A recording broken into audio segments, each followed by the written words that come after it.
This is a new beginning.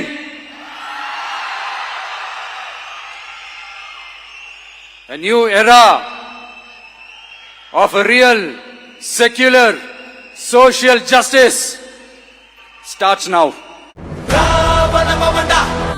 Guys വണക്കം, Boney and Clyde here. എൻ്റെ വണക്കത്തിന് പിന്നെ ഉദ്ദേശം നിങ്ങൾക്ക് മനസ്സിലായിട്ടുണ്ടാവും. യെസ്, ഇന്നത്തെ ടോപ്പിക് അത് തന്നെയാണ്. നമ്മുടെ ഇളയ ദളപതി, തമിഴ്നാടിൻ്റെ മുഖ്യമന്ത്രി സി ജോസഫ് വിജയനും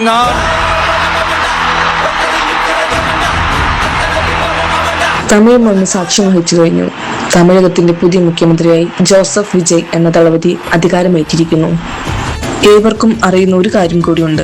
സിനിമയ്ക്കപ്പുറം വിജയ് മക്കൾ ഏകം എന്ന തന്റെ ആരാധക സംഘടനയെ ഒരു രാഷ്ട്രീയ സേനയായി അദ്ദേഹം മാറ്റിയെടുത്തത് എങ്ങനെയാണ്?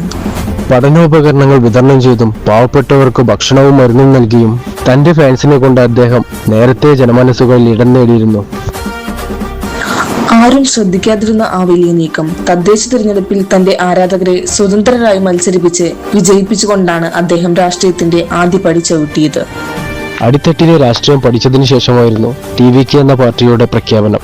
2026 നിയമസഭാ യുദ്ധത്തിൽ എതിരാളികളുടെ സകല കണക്കുകൂട്ടലുകളും അദ്ദേഹം തെറ്റിച്ചു. 108 സീറ്റുകളിൽ ഒറ്റയ്ക്ക് ആധിപത്യം ഉറപ്പിച്ചു. കോൺഗ്രസും ഇടതു പാർട്ടികളും BCKയും ആ തരംഗത്തിൽ അണിചേർന്നപ്പോൾ ഇത് കാലം കാത്തുവെച്ച നീതി. ആരാധകരുടെ ദളപതി ഇനി ജനങ്ങളുടെ മുഖ്യമന്ത്രി, തമിഴ്നാടിന്റെ മുഖ്യമന്ത്രി. തമിഴ്നാട് രാഷ്ട്രീയത്തിൽ പുതിയൊരു വിപ്ലവം തുടങ്ങുകയാണ് വിജയ് എന്ന ചക്രവർത്തിയുടെ ഭരണം.